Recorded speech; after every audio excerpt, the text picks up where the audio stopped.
bags were horror lies. Hello, welcome to Body Bags. My name is James and I'm a Tuesday night reviewer, and apologies I'm late with this review. It's been crazy busy time, I'm afraid, at the moment. So this week, our theme week, so it's not as bad as you think it is, kind of movies.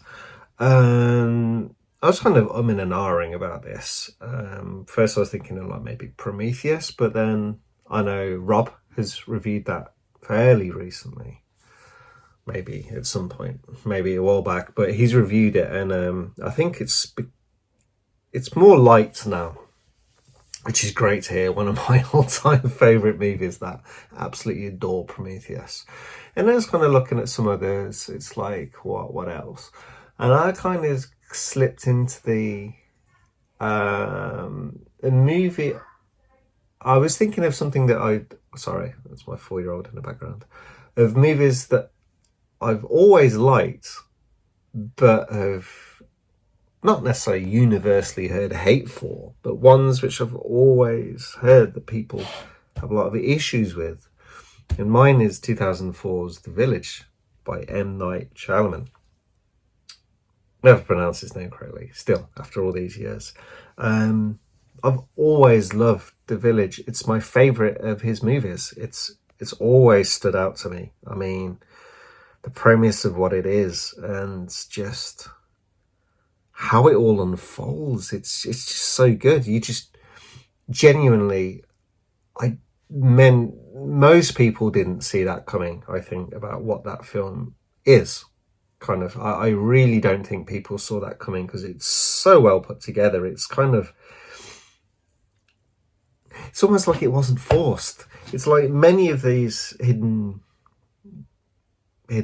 kind of true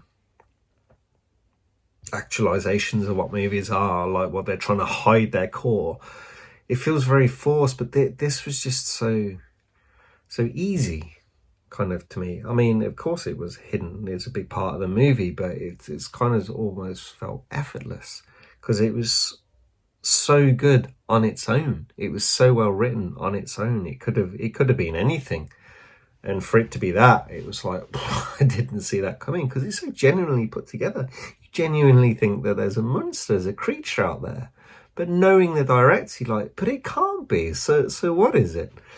I remember watching it for the first time and just falling in love with it. I really do like the cast. I mean, you got William Hurt, you've got Sigourney Weaver. There's what's his name? Brody. You got Brody in there. Joaquin Phoenix. It's like you got what's its daughter? The redhead. Bryce Dallas Howard. It's like it's such a good cast, this movie. And I love how it's acted. I kind of love the period that they plot this into, that like how everyone is within this period of time in this movie and how they talk and how they are with their actions and their feelings. It's kind of like they genuinely fell into this time period and took it wholeheartedly, and it comes across in the script, and it's just fantastically written. And I love the character of Adrian Brody, like how he's in there. It's like how he just tips the scales on this.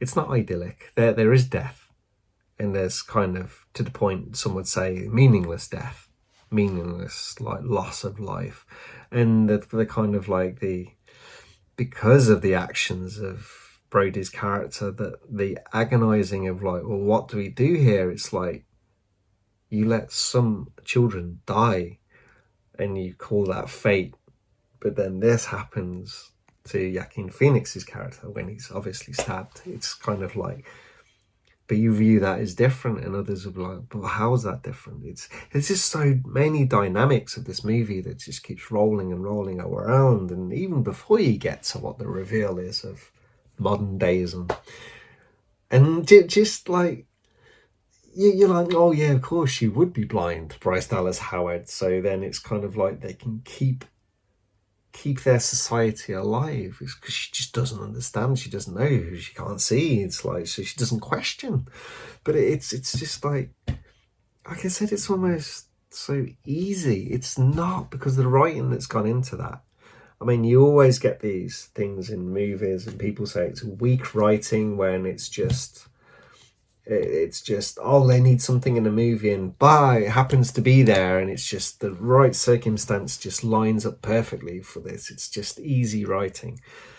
But with that part of the movie, with her being blind, it's like, that's just a great way to do it. It didn't come across as like easy writing to me. It's like, just genuinely, that's just part of the movie, and it's not that it made it easier. Of course, it was kind of key to the continuation of like, do they continue this? Do they not continue this? It's like, we don't actually know. It's just so open.